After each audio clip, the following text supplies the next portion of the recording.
weren't able to join us today, they certainly can watch this. We'll post it to our YouTube page as soon as we're able, probably tonight or tomorrow morning. So Anna Barker, the Whirlwind of Energy. For those of you who don't know Anna, but have only read her comments on Facebook, you're about to see that come to life. If you haven't already, just in our short time doing introductions. She's been a wonderful asset for our organization and for our community. She is an assistant adjunct professor at the University of Iowa, and I've known Anna for about 10 years. Our organization runs the Iowa City Book Festival each fall, and as part of that, we've worked with Anna to do public readings of classic novels, including War and Peace, and she recruits volunteers who read 15 or 20 minutes and will knock out a novel in the case of a few hours or maybe a few days, depending on what we're reading. And so we've done that now 10 times, and we weren't able to do that this last fall because obviously our festival was virtual, but Anna has more than made up for it with a number of these community reading projects. And so I will ask you today, as I'm introducing Anna here, as she had mentioned, please put your questions into the chat, and I will kind of be monitoring that and ask them of Anna as we go, just so that we don't have people constantly trying to mute and unmute. So if you can, go ahead and mute your microphone so that we'll be able to hear Anna and what she has to say about this, and then we'll get started.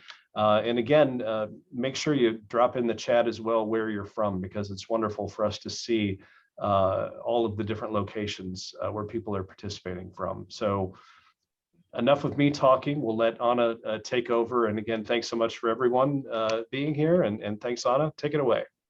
Thank you so much, John. So I'm Anna Barker, and I'm here in Iowa City. The snow is melting and it's getting a little warmer, but it was minus 35 Fahrenheit wind chill 2 weeks ago. So it was absolutely dreadful. And this War and Peace Project is definitely keeping all of us sane during a very, very odd stretch of human history.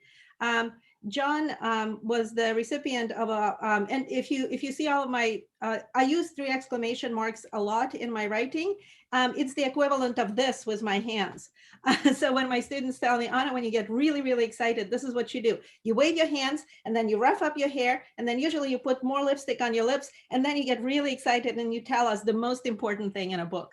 And so, yes, John got one of those phone calls from me that was all of the above, hands waving, yeah, and telling him a year ago. So the lockdown started on March 13th. And about March 14, John got a phone call from me saying, John, we have to do this. We have to do this. There's no way for us not to do it. There's this book. It's the Decameron by Boccaccio. I don't speak Italian. I don't know anything about Boccaccio, but it was written during the plague. I read it when I was an undergraduate, and we need to read it now. We need to read it for, it has 100 tales, Decameron, Deca, 100. 10 narrators telling 10 tales each in the course of 100 days to pass the time, because they are quarantining during the plague and Florence is devastated. Half the population of Florence will die in the process of them surviving the Great Plague. And let's just do this because human spirit must endure. They survived that, we'll survive this. And so I had to give myself a crash course in the Italian Renaissance and all kinds of crazy stuff. As a matter of fact, I was not on Facebook in March of last year. I had no social media presence. I did not know how social media works. On April 1st, when the reading was supposed to begin, I was asking my kids to explain to me how to get on to Facebook. So those of you who have children who explain to you how the virtual world works, I was one of those people. And like on April 1st, I posted my first remark, and then John and I had a couple of conversations, and then like on week 3 of this reading, I found out that I'm supposed to friend people on Facebook, which was totally news to me. So that's how all of this began. And so when we got to July, so it was April, May, June, 10th of July, we were finished with the Decameron Project, and everybody was asking me, just like you were asking me, what next? We are rudderless. It's July 11th. What do we read now? And I just basically said, I need to get some sleep. And then because all of this was still continuing, and I just sort of started sensing from my friends and just from talking to people, to students, that we're losing something, that something essential is going to happen in our lives. that will be a loss, and we will have to cope with the fact that things will never be the same. And so that's when I suggested teaching Paradise Lost of John Milton. And so those of you who feel rudderless and are wondering what you're going to do on May 11th, and I will sleep, please read my comments for Paradise Lost. With the Boccaccio, I had no idea what I was doing. I was just posting stuff. I think I was getting someplace decent by May. June, my comments were like hit and miss, 50% on, 50% off. With Paradise Lost, it was a much better construct, because I knew what I was doing. I knew the book much better. I've taught Paradise Lost many times. And then as we were teaching Paradise Lost, I was finding out of people who died, not necessarily of COVID, but I knew a young man who died of cancer, and he was 40. And it was just shocking to me. I met him, had a brief conversation with him. He was a wonderful playwright. And these deaths started affecting me personally. I just felt that we are experiencing just a catastrophic loss of something that is important to us. And so I proposed to teach the book that deals with laws better than any other book, and it's Gilgamesh, the ancient Mesopotamian epic. And that the 10 Days of Gilgamesh is also somewhere out there on Facebook. So for that, I did a ton of research on the art of Mesopotamia, and I got a chance. I mean, how lucky am I? I spent like 10 days researching the holdings of the Louvre and the Pergamon Museum in Berlin, and the Iraq Museum in Baghdad, and the British Museum. So it was super fun, and I posted several beautiful images of the art that remains from that time period. And that reading was dedicated to everyone we lost last year. And then, John was just wondering, what do we do next? And I basically said, I sleep all of December and January. And I just couldn't not do War and Peace. At that point, I just felt like this will be my easy one, because I've taught it so many times. So I just finished reading it with my undergraduates at the University of Iowa. They are done. And I told them the big surprise that happens at the end. And I literally it was a Zoom class, and I had all of them on the screen the way I have you now. And I just told them, okay, just you tell me that your brains are exploding all the time, because all of a sudden these epiphanies happen, and you just throw up your hands and you just say like, of course, but I didn't see this coming. And of course, this is like such a natural development for this character, but how does Tolstoy do it? And, I always joke and tell students, you're going to get an epiphany every 25 pages or your money back. That's like guaranteed. Tolstoy he is there to engage you, and he is there to drag you out of your comfortable place and take you elsewhere.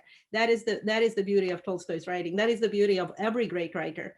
But there's one thing that I'm going to tell you at the very, very end, when you're all done reading this, and it will make your brains explode. And that is my most fun thing to do. So if you think, we're in volume 2, Anna, we know what's coming, 1812 is coming. We know it's a historical novel.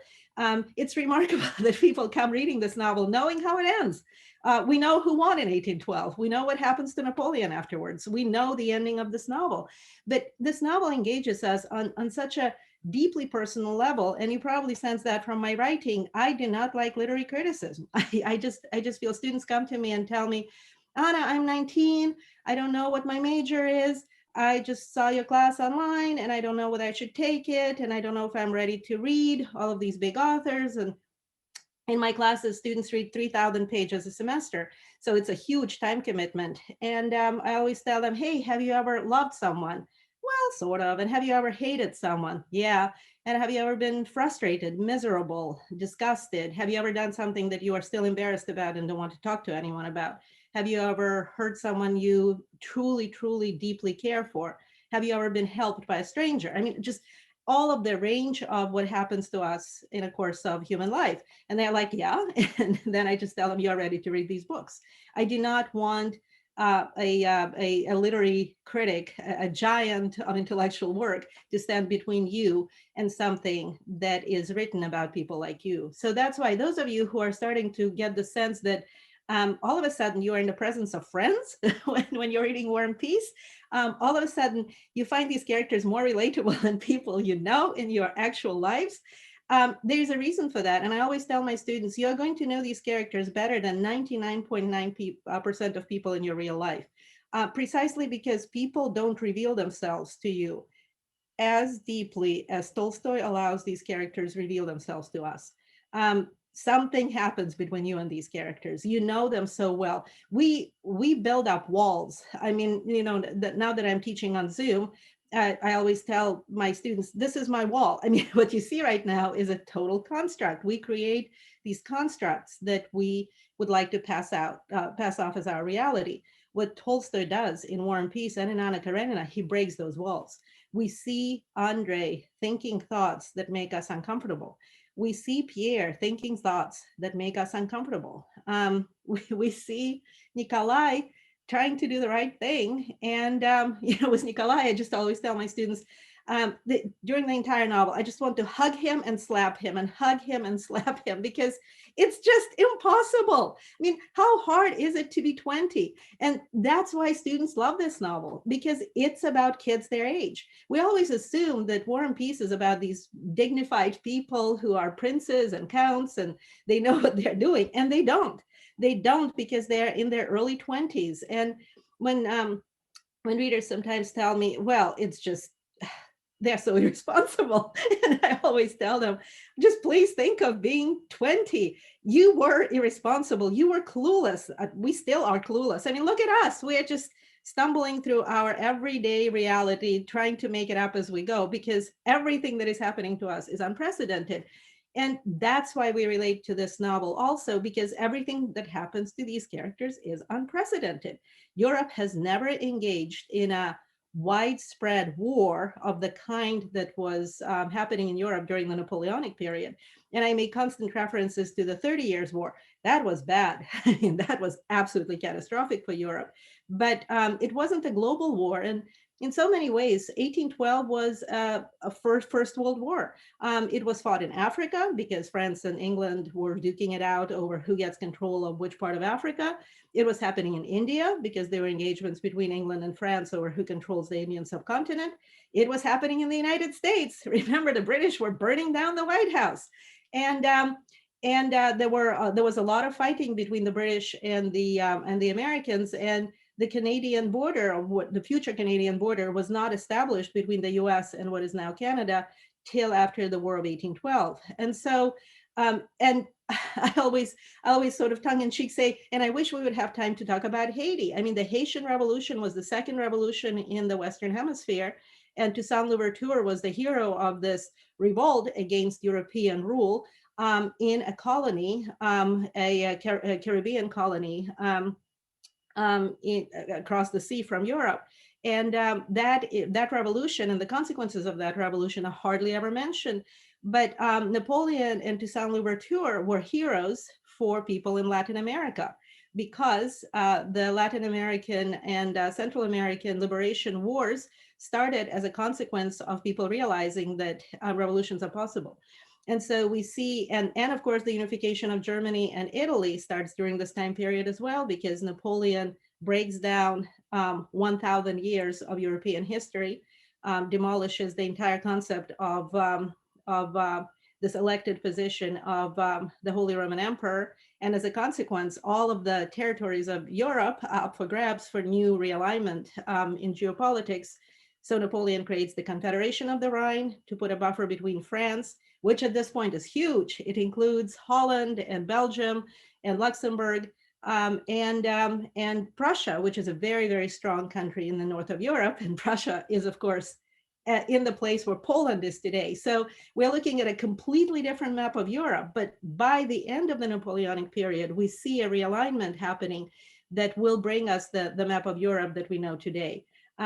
Pretty soon in volume 2, he will be creating the Duchy of Warsaw, because there's no Poland in the 18th century. It's divided between Prussia, Russia, and the Austrian Empire. So the Duchy of Warsaw will be created to put a buffer between Prussia and Russia. And of course, the unification of Italy starts happening now. The novel begins with Anna Paulina Scherer and all of those wonderful Russian courtiers being extremely upset that the Antichrist crowned himself the king of Italy in Milan with the Tuscan crown. I mean, they are livid about it. More so than they were when he crowned himself the emperor of the French, because who cares, you know, if France wants to just destroy itself and go into a complete dumpster fire crisis, more power to them, because we all hate them. They fought us and they defeated us in the course of the past 2 centuries. So who cares what happens in France?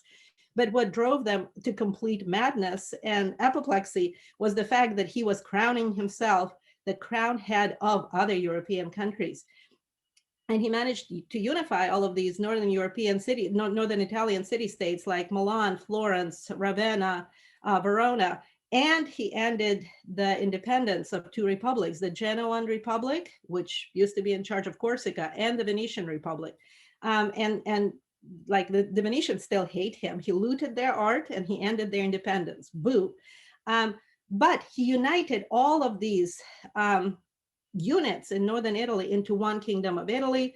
And then, of course, because he had the Pope under basically house arrest during much of his rule as emperor, they had serious disagreements. It weakened the papal states, which were this chunk in Italy between the two seas that did not allow the unification of all of Italy. So the Kingdom of Naples then just had to unify with the Kingdom of Italy in the north to create a united Italy, thanks to Garibaldi in 1871. So all of this is happening in the world. It's a lot of stuff that is happening in the world. And all of these characters are living in a very complex historical moment where the earth is basically shifting under their feet. I'm not going to talk about volume 2 much because that will be our next Zoom.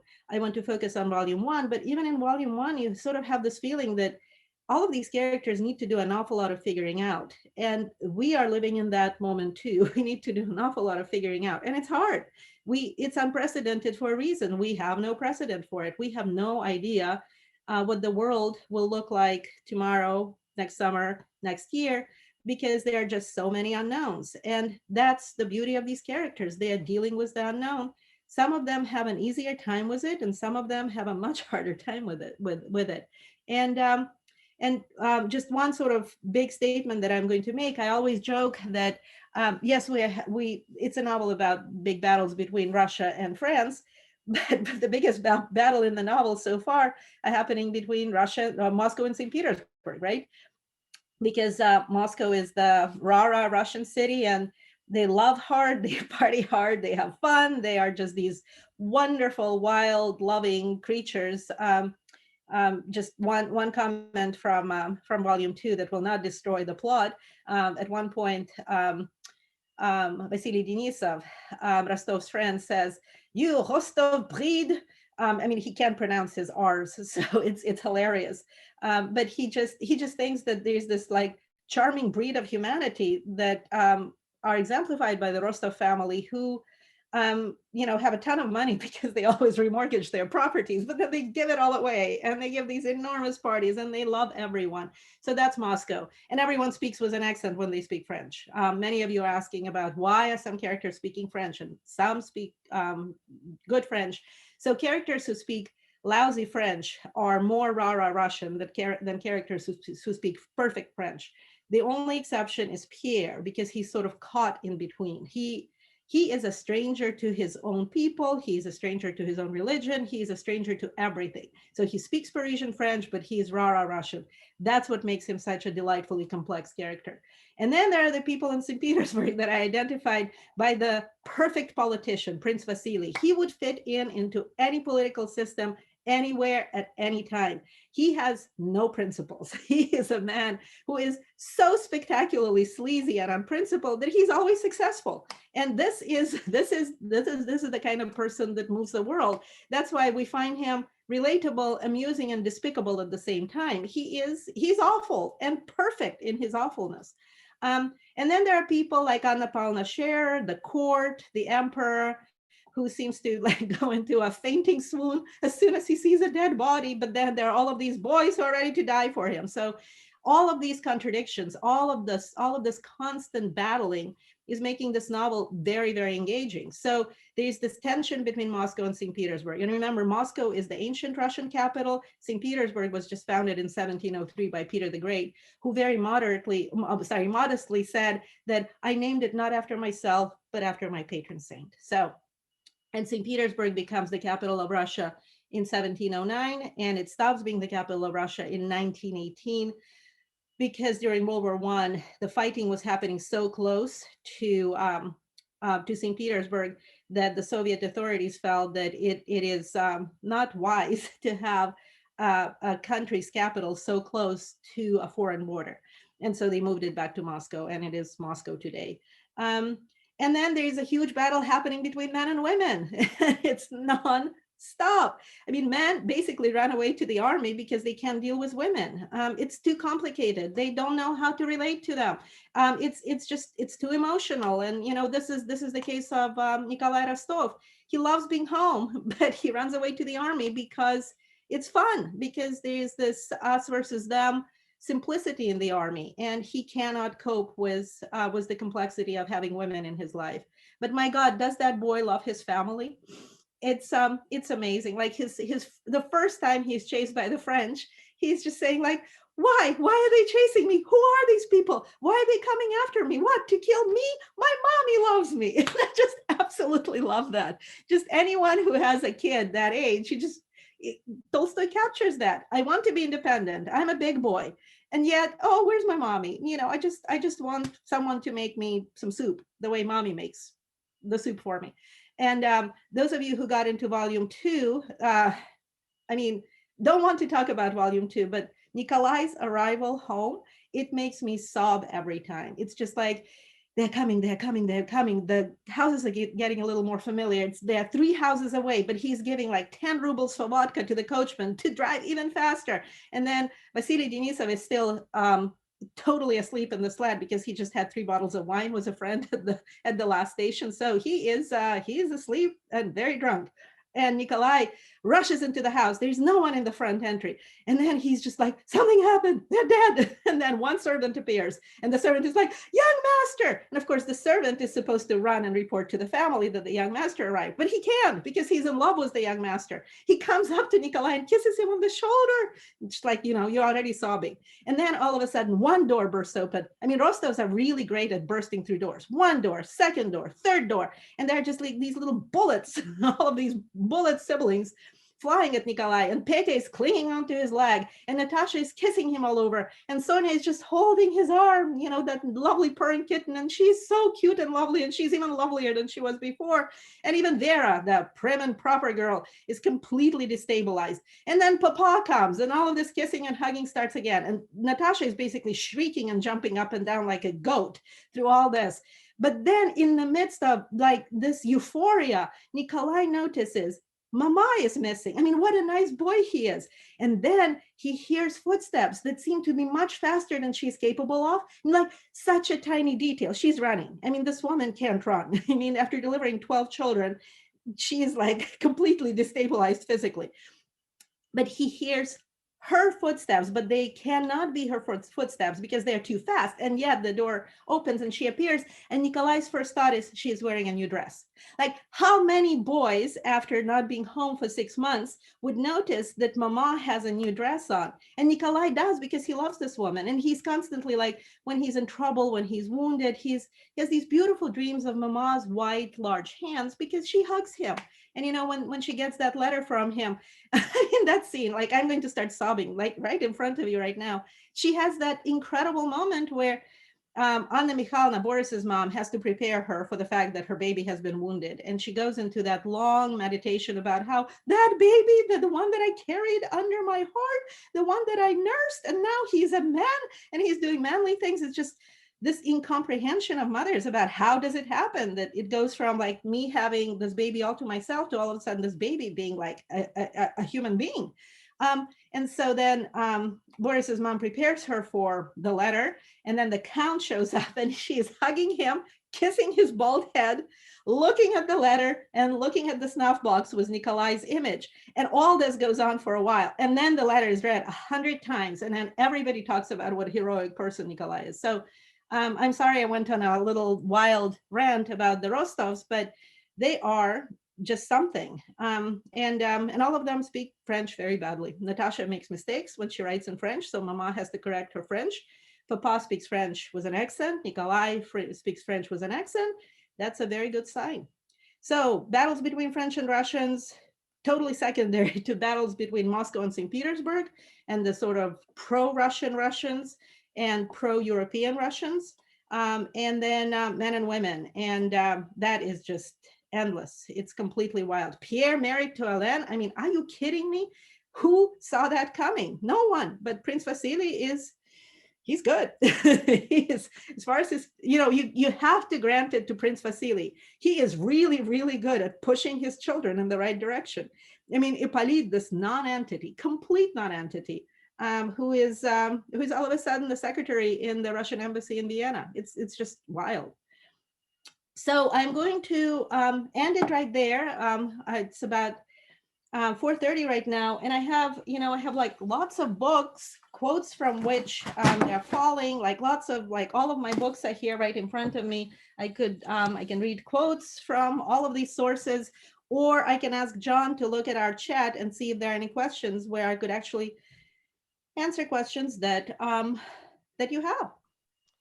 Well, yeah, thank you, Anna. So looking at the chat box, we just have one question that came very early on when you had mentioned that you didn't like literary criticism. And so Linda had asked why you don't like literary criticism. So while you're thinking of your response to that, I will tell folks that, if you have questions or even just comments that you'd kind of like to throw out to the group, please feel free to add those to the chat. And if you don't mind me being your mouthpiece, I'll do that just for the sake of us kind of streamlining things. So there we've got one or two that have popped in already. But Anna, you could tell us why you don't like literary criticism, and then we'll jump into these next ones. So somebody just sent a follow-up to that question with a smiley face. So Anna, why are you not for deconstruction? And I'm not. I survived grad school completely unscathed. I'm just one of those unusual people who went through, I read Derrida, Edgar Wright, Kristeva, and Foucault, and all of that stuff, and Marxist critics. And it didn't have any effect on me at all. I came unscathed precisely because I grew up reading these books as a teenager, and I loved them. And I'll just tell you one funny story. When I was thinking of going to grad school, I was a little concerned that I still cry when I read books. And I had the most marvelous academic advisor as an undergraduate. His name was Stavros Diligeorgis. He was this Greek kid who grew up in Romania during World War II. And the whole city was bombed out. And he told me that he was like crawling through rubble of old houses, picking up any book that survived. And that's how he taught himself languages, because there were books in French, there were books in German, and he just picked up books and he read. There was nothing else. There was no school. It was a catastrophic coping mechanism to the horrors of World War II. And the man spoke Greek, Italian. He taught Chaucer in the original. I mean, he was amazing. And so I came to him and I said, Stavros, I would love to go to grad school, but I still cry when I read books. And he said, as soon as you stop crying when you read books, you should consider a change of profession. And so that's why my response to all of these books is still completely visceral. And I feel that students end up in literature courses where they are when they end up reading criticism instead of the books. And I just wanted to eliminate that middleman of reception. My favorite literary critic is George Steiner, and he wrote this amazing book called Tolstoy or Dostoyevsky. And the first line of that book is, all literary criticism must arise out of a debt of love. And you can tell from my comments that I love this book. As a matter of fact, I don't teach books that I don't love. And so for me, this kind of visceral reception of literature is essential. We lost it. We completely lost it because literature has become institutionalized.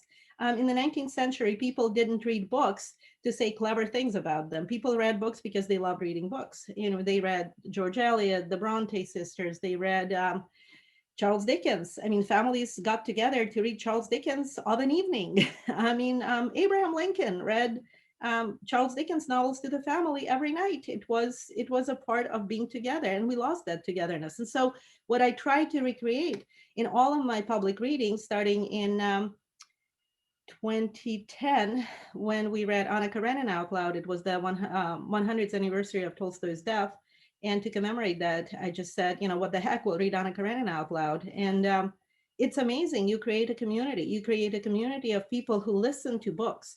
And we don't do that anymore. I'm actually loving listening to War and Peace right now in Russian on Audible, and I have our translation in front of me. So I go back and forth. And there are so many questions about translations. And I also, my son was listening to the mod translation. So every once in a while I hear that translation. So I have like 3 versions of War and Peace going into my head, and I'm loving every moment of it. So yes, criticism is one of those things that I feel has become a deterrent to enjoying literature. And there's one moment in Brothers Karamazov, and I mean, if you think that I love Tolstoy, just you wait. I'm bonkers about Dostoyevsky. But there's this one beautiful moment in Brothers Karamazov where Kolinka Krasotkin, who is this teenage kid, the precocious youth, the quintessential precocious teenager of Dostoevsky, he really wants Alyosha Karamazov to like him, and he says things to Alyosha like, I'm a socialist, Karamazov. And Alyosha is very, very sweet. And he goes back and forth and he has this wonderful conversation with Kolinka. And Kolinka starts telling him like really important things about Pushkin's Eugene Onegin. And Kolinka very gently asks him, have you read it? And Kolinka is like, no, but I read books about it. And so at that point, he just burst out laughing because he is the quintessential grad student. Have you read the book? No, but I read criticism about it. And so it's not new. I mean, this sort of feeling like we are losing something when we start listening to someone's thoughts about literature is not new. Dostoevsky, I mean, if you think Tolstoy nailed the spirit of the times, Dostoevsky did it even more so. And I just want students to open the first page and make that book relatable. And I read so much about this book, and all that I've come out with is that I'm in love with the Rostov family. That's it. So all of that criticism left me just completely unharmed. Next question, John. All right, so we've got a good question from Adam here, who says, from your knowledge of Tolstoy's biography, do you see him in any of the characters he created in War and Peace? Every single one. Every single one. So students often ask me, so Anna, you have to tell us, you are the handmaiden. You've stood at the source, basically. Is Tolstoy Andrei, or is he Pierre, or is he Nikolai? And it's just all three. The conversation between, well, I can't say. Okay, I'm not going into volume 2. So yes, he is all three. Every thought that these characters express. I mean, Nikolai on the battlefield, throwing that gun at the policeman instead of shooting. He is such a sweet kid, and he's a cavalry officer. He doesn't know how to fight on foot. But he's every character. Tolstoy knows that a cavalry officer's walk is strange and unusual because cavalry officer is not used to walking. Why does Tolstoy know that? Because he observed that. All of those girls weeping in servant chest quarters on giant chests. He knows that because he has observed women doing that.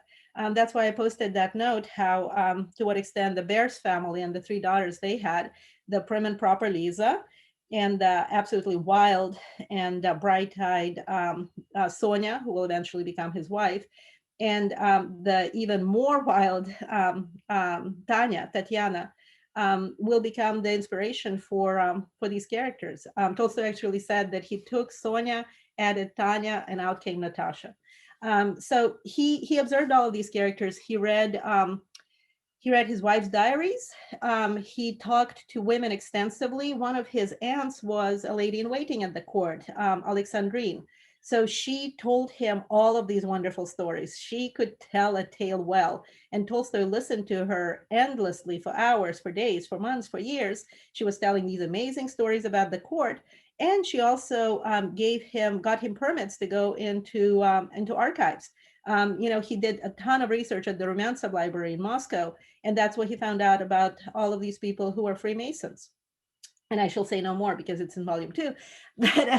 But Tolstoy is every single character in this book. When he's writing from the point of view of a peasant, he knows precisely what those peasants are saying. And I always tell my students, if you are going to learn Russian, you should do it for 2 reasons. One, to read Pushkin, because he's untranslatable. And you can't even read him. Like today's Russian has a hard time reading Pushkin because his language is so poetic, is so beautiful. It's really, really hard to deal with it. And the second reason I ask students to learn how to read Russian is to read Tolstoy's peasant characters. Tolstoy would go into peasant villages and literally, I mean, he was an ethnographer. He would sit and write down mannerisms, speech patterns. And he would just actually say to Sonia, okay, I'm off to do my research. And he would just walk to the village. In music, that's what happened with people like Kodai and Bartok in the 20th century, they would just go into these Transylvanian villages and listen to the music, and they were thunderstruck because they didn't even know how to notate this music. It was just so wild and different. And so Tolstoy would just go into villages and he would walk with peasants along the roads and listen to them and write down their speech patterns. And so it's untranslatable. I mean, the way his peasant soldiers speak in War and Peace is completely untranslatable. And, you know, when they say things like dear heart or sweetheart, that's not it. It's golubchik, which is, you know, sweet little dove, or sakalok, my sweet little falcon.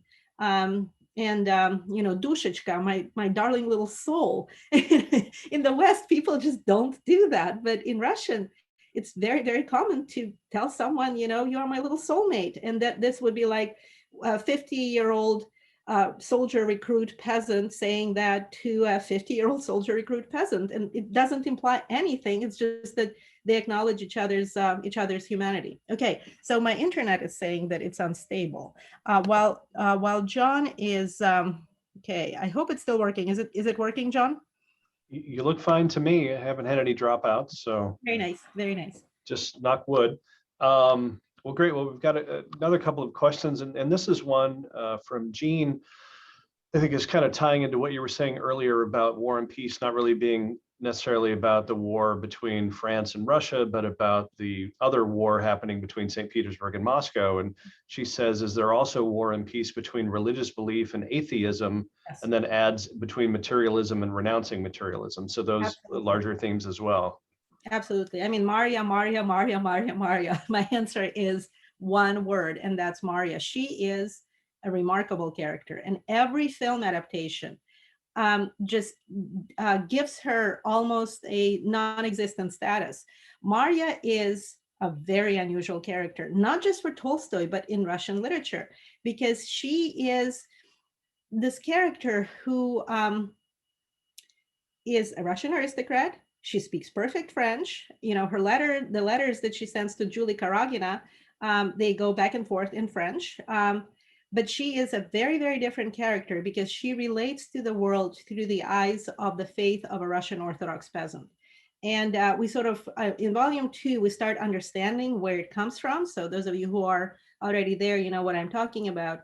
But Maria has faith. She has true faith. She feels that everything is in God's hands. And Andrei cannot understand that. Andrei is an atheist, and so is his father. But it's fascinating, not their grandfather, because when Maria gives Andrei the icon before he goes to the war of the Third Coalition, before Schöngraben and Austerlitz, she says, this is the icon that our grandfather wore to all the wars, right? So Andrei is at least third generation, probably more so, military officer. And the father and the son share this 18th century atheism. Where does it come from? They are men of the Enlightenment, right? The Enlightened age just really put an end to this widespread acceptance of faith among the elites. And it starts happening slowly. So there's first the split between Eastern Christianity and Western Christianity in 1054, and never the twain shall meet, right? There was no communication between the patriarch, the Eastern patriarch, and the Pope for like 10 centuries. It's insane, like the two sides split. And then during the Renaissance, there's this emphasis on humanism, and the faith starts weakening as well. And then comes the Reformation Wars. And the Reformation Wars were brutal in Europe, to the point where 30% of German speakers in Europe were killed in the course of the 30 Years' War. So there's this questioning among the elites of religion, precisely because issues of religion become so fraught with conflict. And then comes the Enlightenment and the Scientific Revolution. Scientific Revolution is giving explanations to all of those things that are inconsistent with religious explanations. And the Enlightenment brings about the publication of the Encyclopedia in France. And the Old Prince and Andrei are products of the Enlightenment, right? I mean, his nickname is the King of Prussia because he's so meticulous. But also he's so well read, and I always look at him as sort of like a Russian Thomas Jefferson. He's always rebuilding the estate, and he's always keeping busy. I mean, like, that man is never standing still.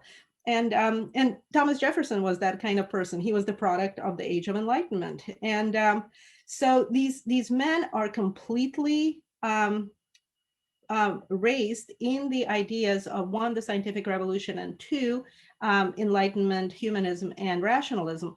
And it's fascinating, and looking into volume 3, how they accepted willingly all of these ideas of France, but now France is becoming the enemy. So watch for that breakdown in their understanding and appreciation of all things French when we get to 1812 and the war. Maria's religion is the religion of Russian peasants. And you also notice that with the Rostovs, for them, religion is a matter of fact. It's a part of their lives. They cross themselves all the time, right? They're the one family where everyone is just sort of immediately puts the sign of the cross on themselves, and it's natural to them. It's not something that they think of. And that is the one thing that I want you to note. In Russian Orthodoxy, you can't come to faith through rationalizing faith. Faith is something that just happens. It's that leap of faith. You can't come to it through thinking about it. So that would be a very Protestant way to do, where you read, you come to an understanding, you have to come to terms with it, you have to understand it here. Russian Orthodoxy is very mystical. It's something that comes to you, you grow up with it, and it's a part of your life. And that's very much, though, the faith of Maria. She just feels that everything that happens is fine because we can't affect the results of our lives. Everything is in God's hands. That's why she is such a content character, no matter what. She is a rock, and a rock star, if I may add, because she has faith. Unlike her brother, who is seeking all the time. And so that epiphany that he has on the battlefield at Austerlitz, where he's looking at the lofty sky, and he asks himself for the first time, where was the sky? Where was this lifting of me above myself? And pretty soon in volume 2, something will happen where I will actually have to talk about Platonism. So we will get a little of philosophy into it, because Tolstoy's ideas about art are so complicated, and they have a tinge of Platonism and a tinge of religion in them, because you will have to understand this whole concept of the ideal world versus our world being a copy of the ideal versus art being a copy of the copy. And we are getting there, because in part 3 of volume 2, there will be a lot of talk about art and music. And so I'm going to, somewhere here is my Tolstoy's What is Art in these piles. I will have to give you a few quotes from there. So yes, religion is a huge aspect of this. And it's the difference between Eastern Christianity and Western Christianity. And France is a Western Christian country, and Russia is an Eastern Christian country. And you have to understand that the two religions split during the Great Schism of 1054. And they're the differences are irreconcilable, even though they are both Christian faiths. Russian faith comes from Byzantium, Western faith comes from Rome, and that's basically the split of Europe into Eastern Europe and Western Europe, with a lot of work happening on the big scene. Other questions? All right, well, we have one from Leanne. This gets back to Anna Karenina, which you had mentioned earlier. She says, doesn't War and Peace exemplify, among other things, the first line of Anna Karenina? And as far as you folks know, I just know this off the top of my head, which was, happy families are all alike. Every unhappy family is unhappy in its own way. So. And so my students read that line, and I always ask them, do you know two families who are alike? And they kind of scratch their heads. And then one of them says, what are you saying, Anna? And I'm just saying, like, all of us are unhappy in our own way, because you have never met two families that are alike, right? So what Tolstoy is doing in that sentence is he is already kicking you in the head and saying, think, think, small human. He's saying every happy family is alike, and there are no two families that are alike. So, the Rostov family is the happiest family you will ever meet in literature, but my goodness, there are problems in that family. Do you remember at the very, very beginning when we encountered the first, the name day party? And those of you who don't know about Russian name day parties, it's like the best thing ever. You have no idea when my birthday is, right? And you don't need to know, because you can just find out when is the feast day of Saint Anna, and then you can all come to my house and give me presents, and I will just sit prim and proper and have nice chats with you. And when it's time for you to go, I'll just smooth my dress neatly, and you will get the sign that it's time for you to go. And then, Count Rostov will be standing by the front door and saying, but do come to dinner, but do come to dinner. Just such a delightful party. And at that party, the mother is saying, oh, I know my children so well, and I just know that my daughters tell me all of their secrets, and I do hope that Nikolenka is never going to do those naughty things that those boys do in St. Petersburg. I mean, how absurdly wrong can a mother be? Mothers just assume that they know their children, and she's like, I think I am a good friend to my children, and things are not the way she assumes them to be. So all happy families are alike, all unhappy families are unlike each other, but you have never met two families that are alike. And that is what Tolstoy does in that sentence. I mean, he is, and then that epigraph to Anna Karenina, vengeance is mine, I shall repay. You are starting to get a feel that Tolstoy is never wrong. And he never is. He is God. I mean, he is up above, not just his characters, but all of us. He is controlling our perception of these characters. Like often I read the comments that you're writing, which are marvelous. I can't believe, like I cannot keep up with you. And when there were like 400 of you, I was still keeping up, but now there are 800 of you and I'm just 10 days behind. But you are just sort of saying, well, this is how I feel about a character. And then another reader is saying, but that's how Tolstoy wants you to feel about the character. And that is right. And Tolstoy is manipulating all of us so spectacularly. And he's doing it knowing full well what he's doing. He knows how to make us feel a certain way. And that's when I start writing on the margins of my students' papers. I just say, this is my standard statement. As soon as they get into when they get to page 100 of War and Peace, and all of a sudden they're gushing. And I just tell them, Tolstoy just charmed your socks off. That's it. It happens every time.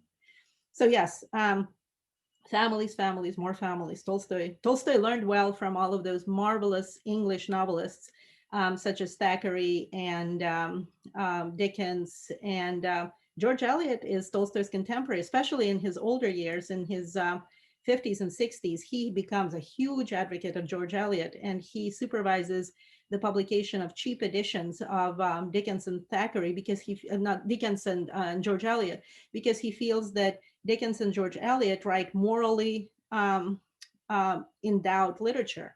And it's the morality of Dickens and George Eliot that he would like to proliferate to the Russian reading public. And he supervises cheap publications of all of these novels.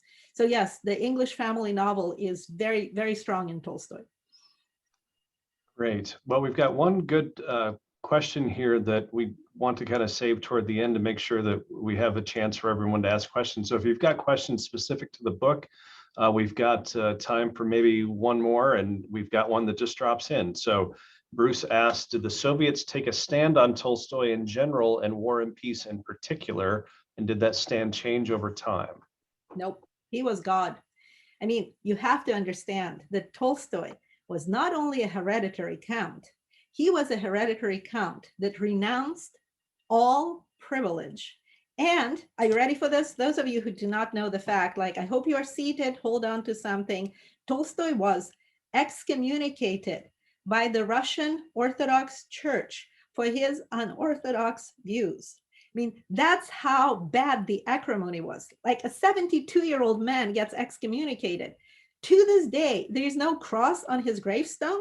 The family petitioned the church to readmit him for the 100th anniversary of his death, and the church is like, never.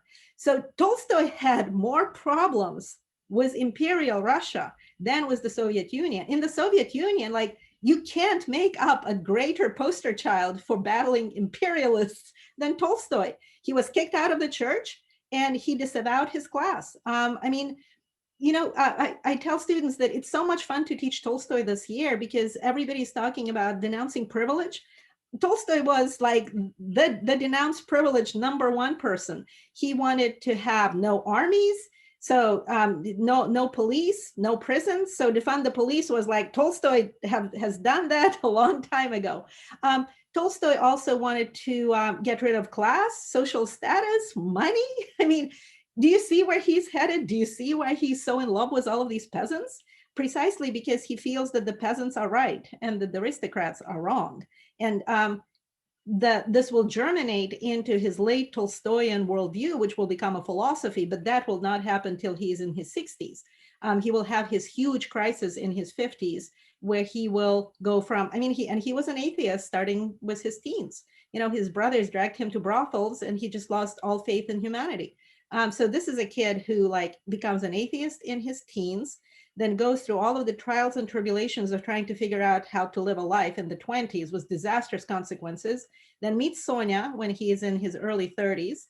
And by then, two of his brothers passed away, and that had a huge effect on him. So when we are talking about characters who are defined by death, Tolstoy is defined by death. I mean, when you grow up with these like strapping, gorgeous older brothers who are always getting into a ton of mischief, and you are like a foursome of crazy dudes doing crazy stuff all the time, and then you are in your late 20s and one of them dies, and you're in your early 30s and another one dies, that really undermines your foundations. You just sort of feel like you're rudderless.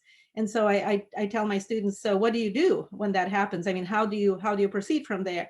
And my sweet, innocent University of Iowa undergraduates say, you start writing immortal works of fiction. And I say, no, you start having children. So he gets married, and with Sonia, he will eventually have 13 children, 8 of whom will live to adulthood. So the Rostov family is a projection of what he would like to have in his real life. It's not the other way around. It's not that he created Tolstoy's based on his life. He created his life based on the Tolstoys, on the Rostovs, because he starts writing this novel as soon as he marries Sonia. And so then War and Peace is the book that he finishes at 41. Where do you go from here? Can you imagine being 41, having written the best novel ever written? And he knows this. He has read every novel that has ever been written. And then he finishes War and Peace at 41. If somebody would have told him that, dude, you get to live to be 82, you're only halfway through. I mean, he would have gotten that on the spot. Like, where do you go from writing this that gives us our soul?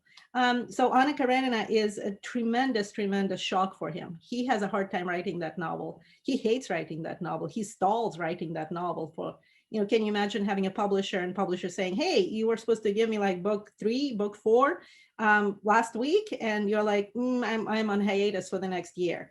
I don't know I don't know where to go with that novel. So huge psychological drama and moral drama within Tolstoy with Anna Karenina. And then he writes his the thinnest and ugliest book ever. He writes his Confession, tiny little book, at the same time as he's finishing Anna Karenina, and he just lets it rip there. I mean, his lack of faith, his desire to commit suicide, the fact that he all of a sudden needs to hide bullets or ammunition and hide ropes, so that when he is like in despair, he has a hard time finding them. Like the process would take him, it would take him a while to find ammunition, and it would take him a while to find a rope so that he can calm down and snap out of it. So he becomes suicidal in his 50s, starts seeking God, and then denounces the state religion, the official religion, because he feels there is so much hypocrisy in it. He is a truth seeker. And so Tolstoy, the reason why I'm dragging my feet on writing the next part of the Tolstoy bio is that there's not much to add to what I've written, because I do not want you to look at this novel through the prism of Tolstoy at 72. This is Tolstoy right now he is 35. He's young, he's in love with Sonia, she gives him a baby boy. They have their sweet little early marriage arguments. I mean, the cataclysmic rift is decades away. Sonia will have 4 babies in the process of Leo writing this novel, and these are going to be the happiest years of their lives. I can't imagine a happier couple in the literary world than Sonia and Leo in the process of writing this novel. Any other questions? All right, well, we've got one that fits that very well. And then I'm also going to ask you as we wrap up to talk about the other Russian author that you're doing huge amounts of work about, your Dostoyevsky project with the UI library. But our last question here, is there a Tolstoy biography that you would recommend to anyone? Yes, I think it's right here. It's the one that I suggested in my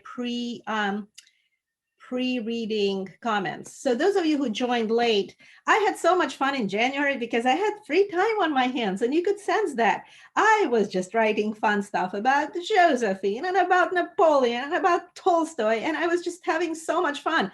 And then starting like February 1, boom, all of that stopped because I started teaching. So the University of Iowa semester started. So go back to my comments, and I realized that on Facebook, there is this feature where you can look for me in the look for this person, and then all of my comments appear in chronological order. So those of you who are just still trying to figure out how this works, I learned this 3 weeks ago. So I'm a newcomer to this too.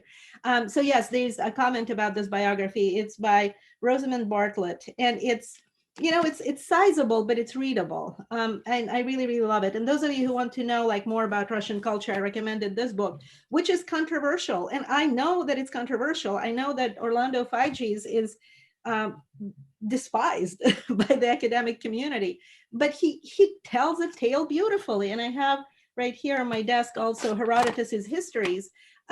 I love this book because it is a gossip. It's the delightful gossip about the relationship between Persia and Greece at the time of the Persian Wars. I mean, you don't want to read a boring book of history. It will make you dislike the subject. And so Orlando Figes in his Natasha's Dance, and I love this book because it's named Natasha's Dance because of something that is about to happen in volume 2. So I will actually be mentioning this, but Natasha is a songstress and a dancer. She says that she wants to be a dancer. And so Natasha's attitude towards her Russianness is something that you should pay attention to in volume 2. And I love that book because it gives you not a chronological and linear history of Russia, but a thematic history of Russia. One of the chapters is actually entitled Moscow, Moscow. One of them is entitled Children of 1812. And that is what I love about this book. It gives you broad themes that you can use as sort of your entry point into Russian history and Russian culture. And it's a lot more fun than just learning all the dates because they are so important. Okay, there was a final question, John. Yeah, just if you would talk a little bit about the Dostoyevsky Project that you're working on.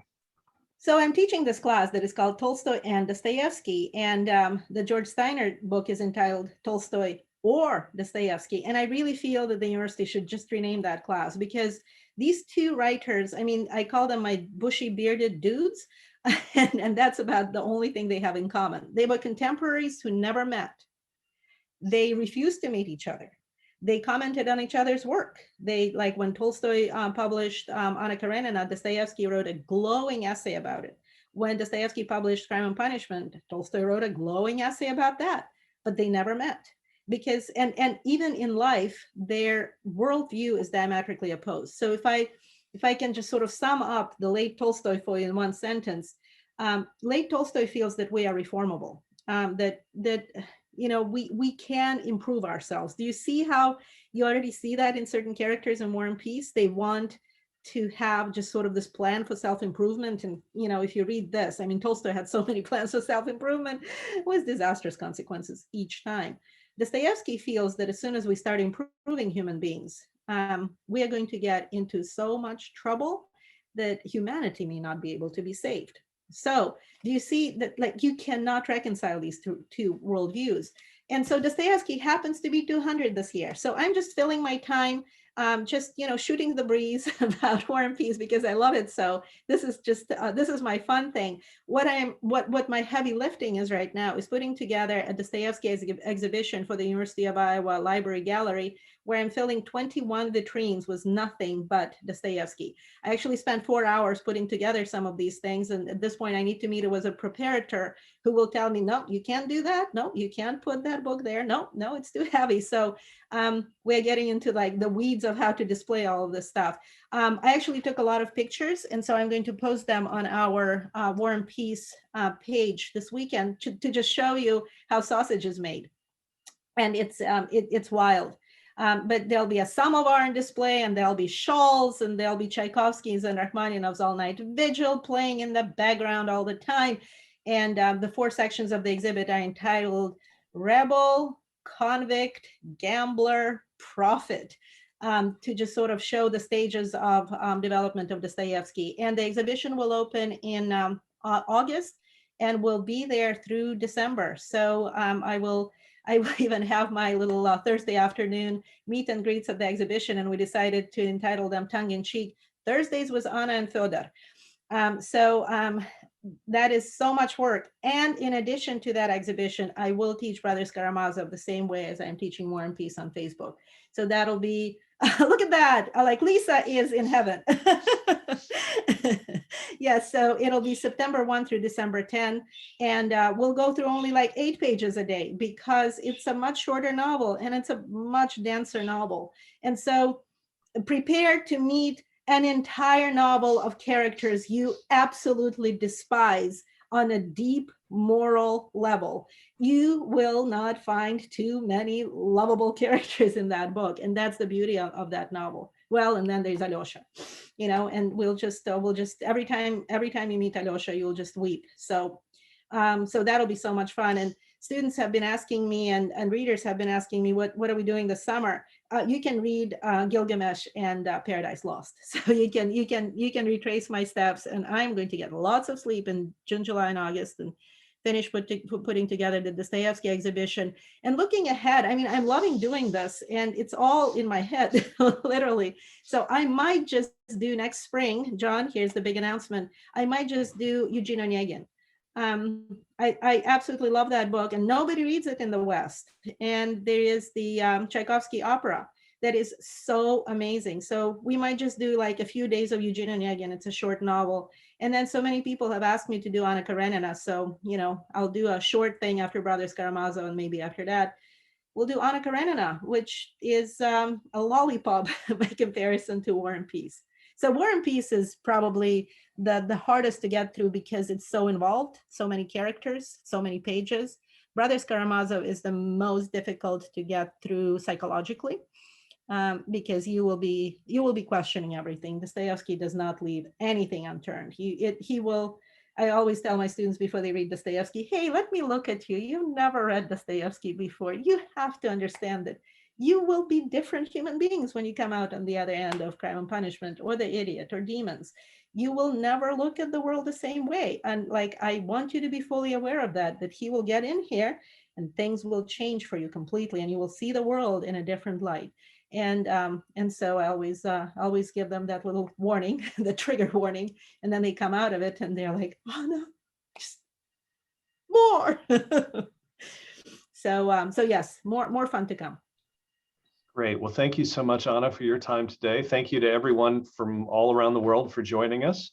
We will have a session about volume 2. We'll announce that as you get closer to the end of that, and we'll of course wrap everything up with volume 3. So we'll have a recording. Don't forget volume 4. Oh, and volume 4, yes, sorry. And so yes, you have many more opportunities for Zoom chats. And so we have recorded this session, and we will get it posted to our YouTube page and get the link up on Facebook so you can share that with others. So thank you again, and have a pleasant rest of your day wherever you are. Bye.